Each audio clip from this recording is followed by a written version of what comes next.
อนุญาตพ่อแม่ครูอาจารย์น้อยหนึ่งเนาะสำหรับในการอุทิศบุญกุศลในมื้อนี้ทางกรรมาธิการการต่างประเทศก็ได้ตั้งกองบุญอยู่3 กองที่1น้อมถวายระลึกถึงพระเดชพระคุณญาทันใหญ่องค์พระยอดแก้วมหากรดำรงบุญองค์พระประมุขสงฆ์พระองค์ที่5ญาทันใหญ่องค์พระลักษณ์แก้วมหาบุคคลสารีบุตรองค์ศีลนามเวียดกรรมาธิการการต่างประเทศและถึงพระอาจารย์ใหญ่ยอดคำปริญญาเอกพงษา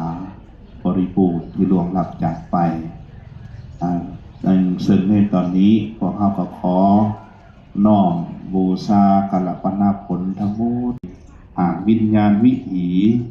ยังหับคู่จงอนุโมทนาส่วนบุญส่วนกุศลนำกรรมาธิการการต่างประเทศไปสู่สันติภูมิอันประเสริฐมีสุขติมีพระนิพพานเป็นที่สุดกุนเทินสำหรับการ